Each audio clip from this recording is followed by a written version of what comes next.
한국타이어앤테크놀로지 2024년 실적을 스루풋 회계로 분석한 내용을 소개하도록 하겠습니다.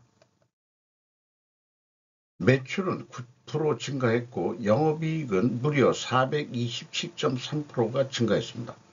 가공비 배부 재고자산 회전율은 9.6회전으로 좀 낮은 편이고요. PBR은 0.81 상태입니다. 분석 결과 재고자산 변동범위 개선이 필요하다고 말씀드릴 수 있겠습니다. 한국타이어에 관한 뉴스로 폭스바겐 SUV의 고성능 제품 공급, 권준호 기자가 파이낸셜 뉴스에서 3월 28일 날 보도한 내용입니다. 폭스바겐 티쿠안 3세대, 금호타이어에서도 계약을 했다고 그러는데 26일 날 금호타이어는 발표했고 한국타이어는 28일 날 발표를 했네요. 티구안이라고만 금호타이어는 그랬고 여기에는 그 3세대 모델이라고 초고성능 퍼포먼스 타이어 벤투스 에보 SUV를 신차용 타이어로 공급한다. 그러니까 차종에 따라서 좀 틀린 것 같습니다. 한국 타이어계 조금 더 고급으로 보이긴 하네요. 타이어에 대해서 전문적으로 잘 모르겠습니다만 일단 그렇게 느껴집니다.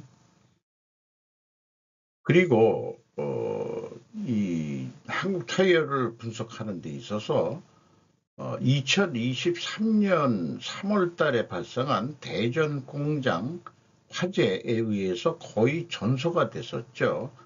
이것 때문에 2023년 실적이 안 좋았던 거로 일단 인식을 하고 분석에 들어가 보도록 하겠습니다.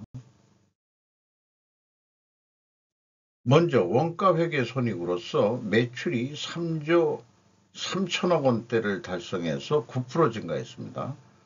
가공비 배부 재고자산은 2,400억 원대로 2.2% 증가했고요.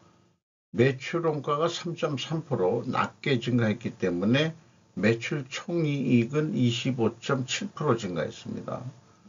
판매관리비가 11.6% 증가해서 그 결과 영업이익은 1,371억 원으로 전년보다 461.8%나 크게 증가했고 2022년도에는 영업적자였습니다. 영업이익률은 4.2%밖에 되질 않네요. 그럼에도 불구하고 상승은 했습니다. 원가 회고는 재고 증감에 따라 매출 손익의 증감에 영향을 받는다. 재고가 증가하면 매출이익이 증가하는 로직이다. 여기 항상 위에다 표현해 주고 있는데요. 재고가 증가하면은 금액이 작아지죠. 빼는 거니까. 이래서 그 재고의 증가는 매출이익의 증가다. 이런 로직이 나오게 되는 겁니다. 또 하나의 문제는 재고 범위입니다.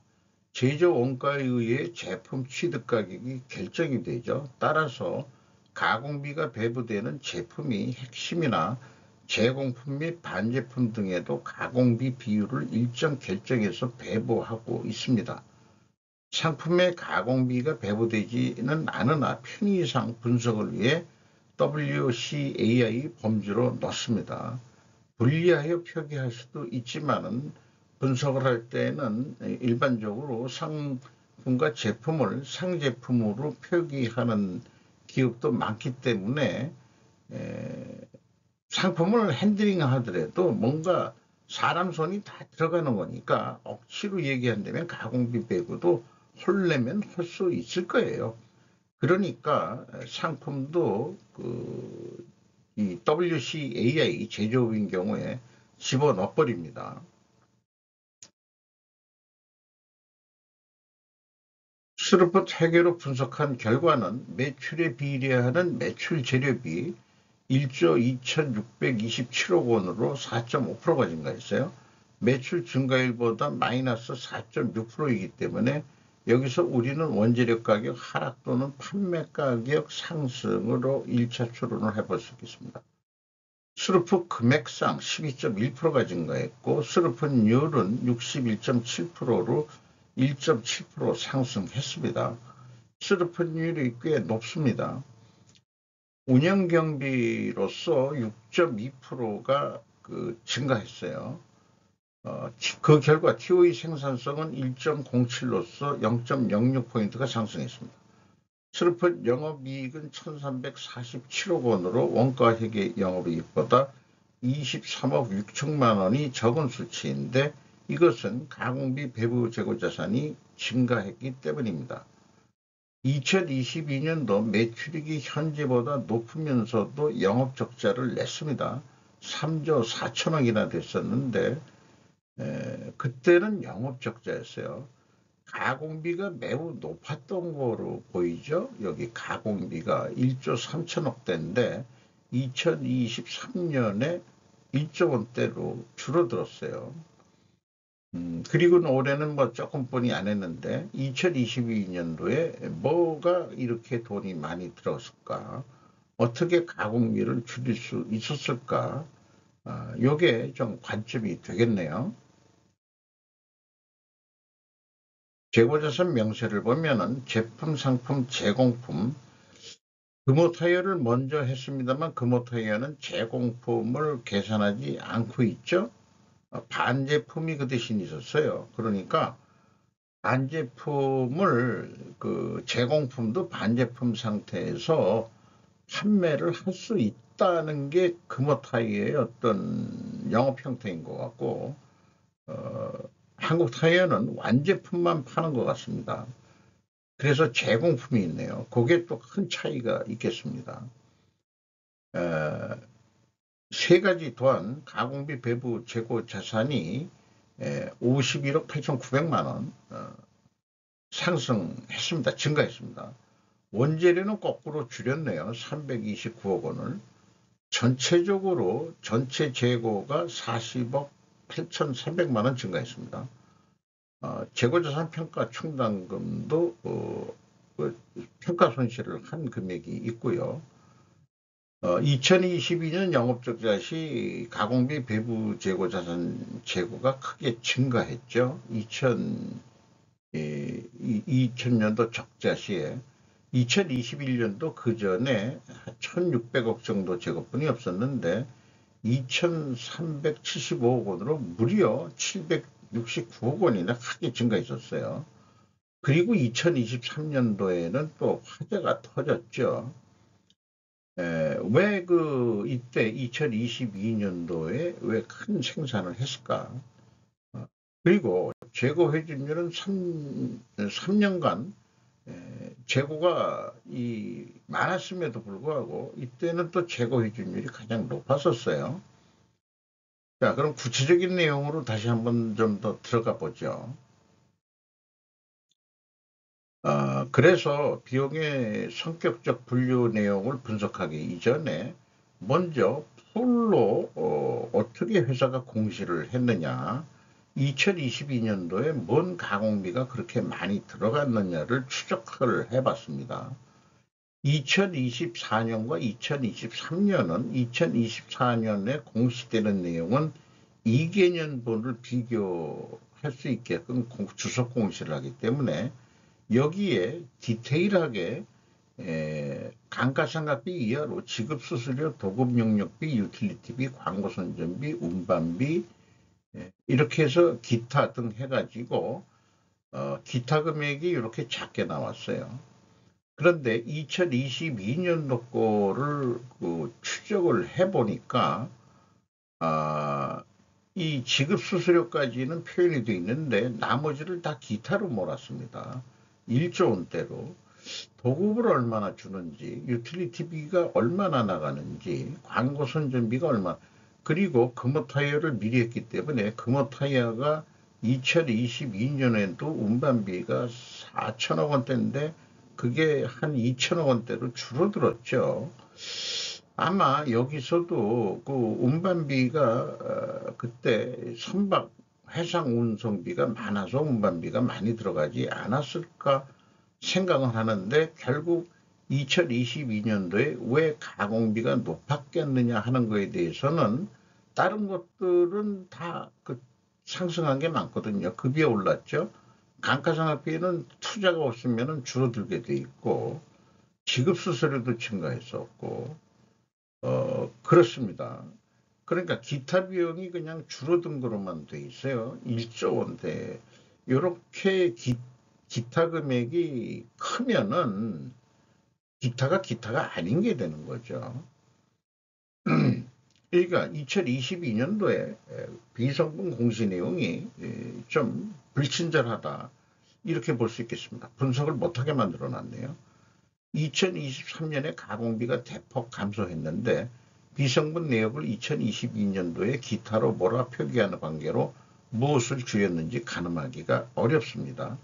뭔가 밝히기 싫은 낭비적인 요인이 있었을 것이다 라고 그냥 추정을 해봅니다. 예를 들면 운반비죠. 금호타이어의 경우가 운반비가 4천억 원대였습니다. 그럼 여기는 이때는 2022년도가 한국타이어가 매출이 더 많았으니까. 그래서 어쨌든 비성분 분석표를 말씀드리면은 재고자산의 변동금액이 플러스 276억 원이면은 재고가 감소했다는 뜻이고요. 원자료등 매입액이라고 되어 있으면은 A 재고자산의 변동 범위가 일단은 전체 재고자산이라고 인식을 합니다. AB를 더한 MC 매출원가 재료비가 1조 2,600억 원대로서 4.2% 증가했고 운영경비가 1조 9천억 원대나 됩니다. 6.2% 증가했습니다. 한국타이어가 운영경비가 꽤 많이 들어가네요. 이 운영경비 1조 9천억 원에서 판매관리비 8,450억 원을 뺀 1조 560억 원이 공장 가공비인데 제조 원가의 45%에 해당하겠습니다. 0.2% 하락했습니다. 상대적으로 재료 비율이 0.6% 상승했습니다. 여기서도 우리는 원재료 가격이 상승했다라고 2차 추론을 할 수 있는데 1차 추론과는 모순이 되는 게 나옵니다.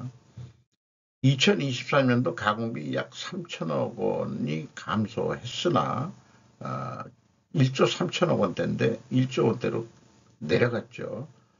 가공 비율의 변동은 없습니다. 그러니까 화재 때문에 줄어든 거는 아니다라고 봐야 될 것 같아요. 아니죠. 생산을 또 줄였으면은 일단 가공 비율은 뭐 변동이 없다는 거. B의 표기가 매입액으로 제조 원가가 외국인입니다. 비성분을 통해서 제조 원가를 알 수 있는 방법은 이게 원재료 사용액이라면은 생산을 위한 투입액 아니겠어요? 근데 이건 매입액이란 말이죠.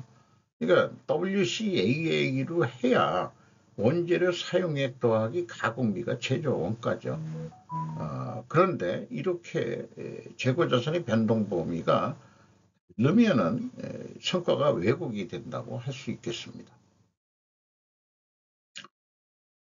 그래서 그 1단계 가공비 배부 재고자산 증감액과 비용의 성격적 분류 회사에서 공시한 재고자산의 변동 금액을 추적하는데 잘못하면은 이 회사가 분식회계 했나 오해를 살 뻔했어요. 대비 328억 원인데 비성분 전체 재고 자산으로 이해를 했으니까 11억 원뿐이 차이가 안 났는데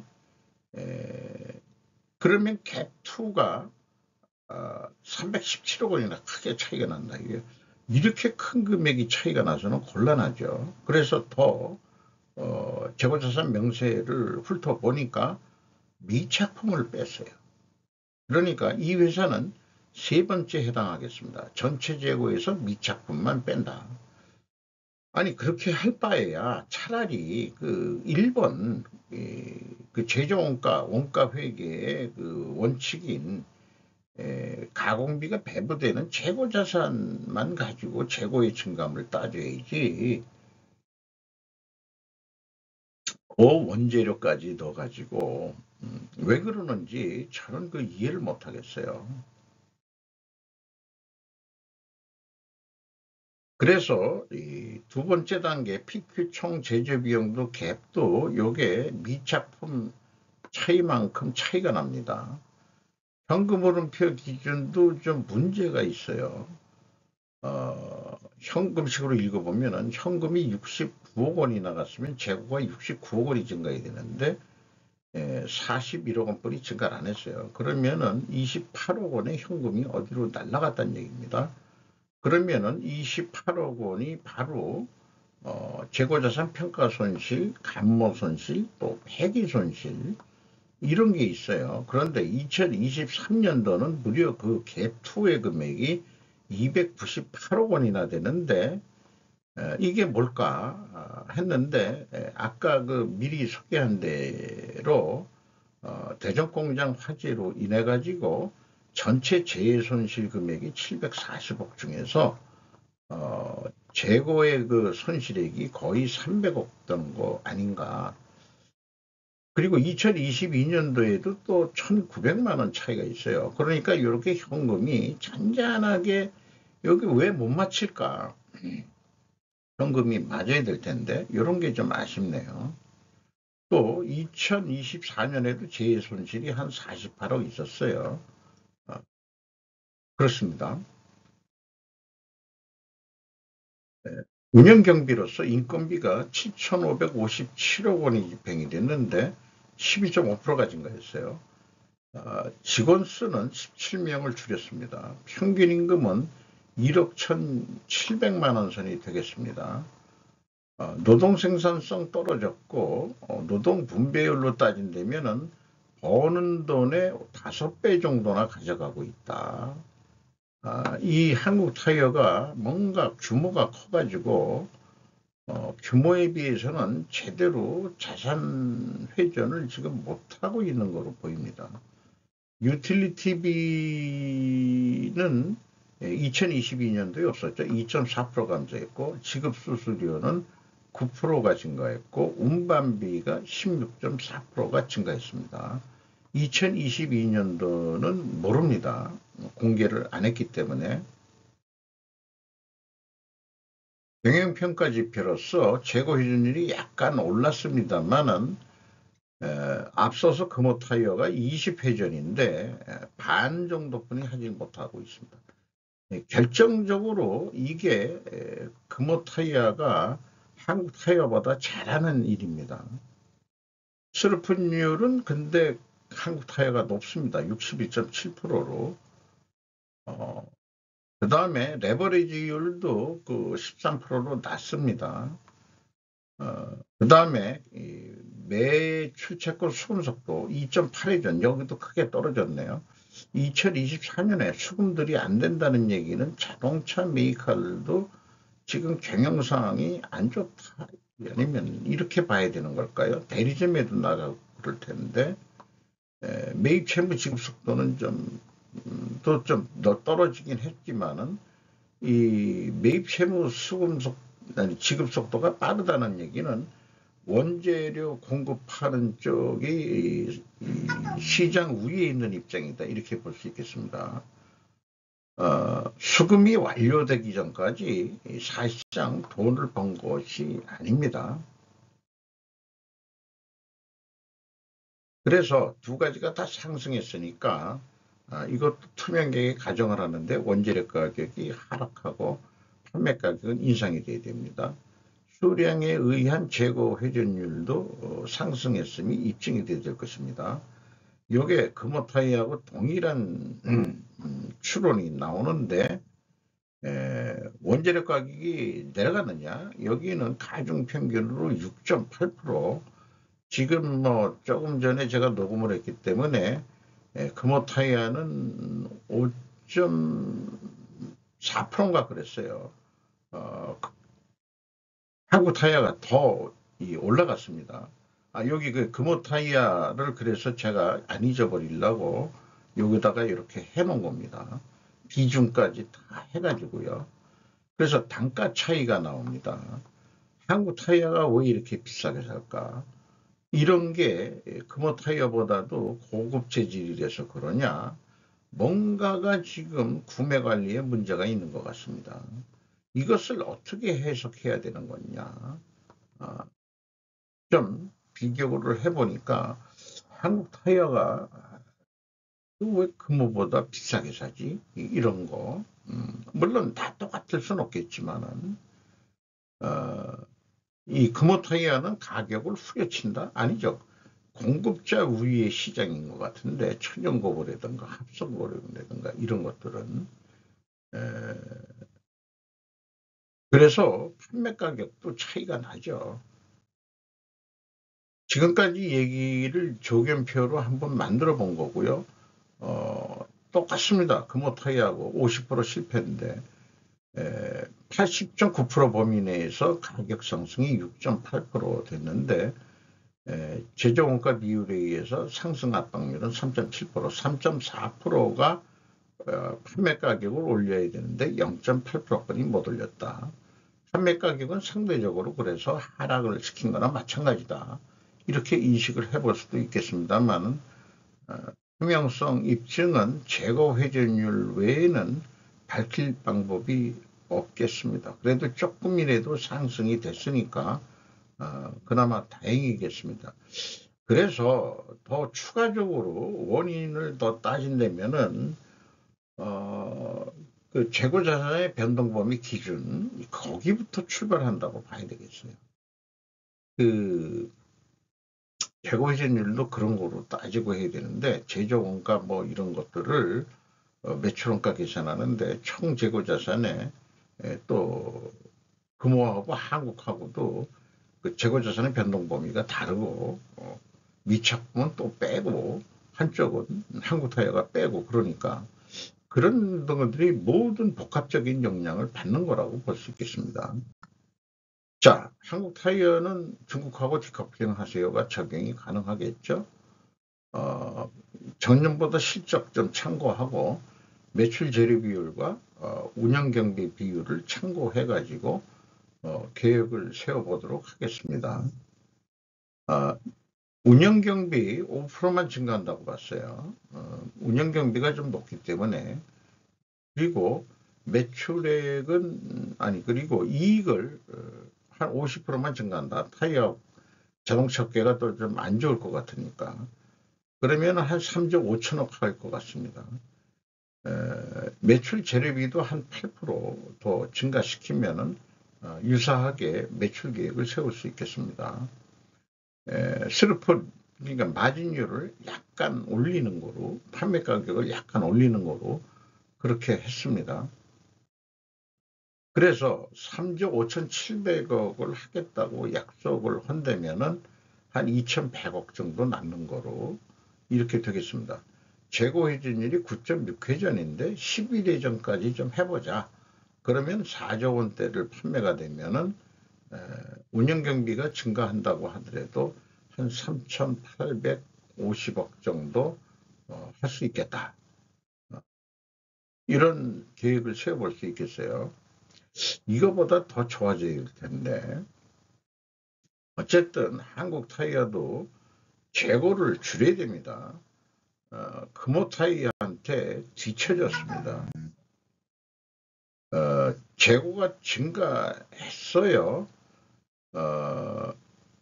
원가회계보다 이익이 감소하고 판매가는 원가회계보다 낮게 나오게 되어 있습니다. EAT 세후 현금 순이익 7,952억 원을 벌었습니다. 그리고 두 번째 EMS 영업활동으로 전체 유입된 돈은 1,186억 원, 아니 1조 1,866억 원이 되겠습니다.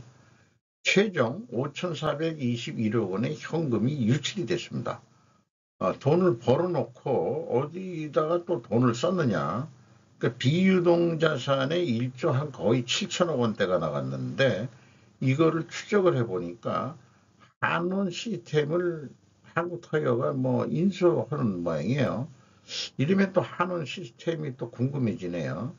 1조 1천억 원대의 선거금을 줬답니다. 보통도 취득을 위해서.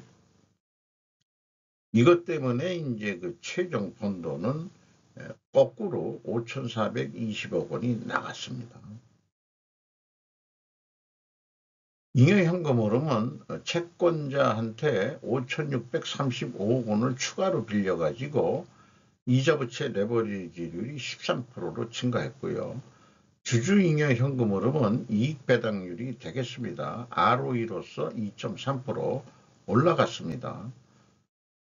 그리고 캐펙스 그 투자한 거를 보면은 종속기업에도 한 5,800억 투자를 했고 유형자산에도 738억 투자를 했고 비유동자산이 1조 1천억 원이 이게 이제 한원 시스템 취득을 위해서 기타 비유동자산으로 선거금을 잡아놨네요.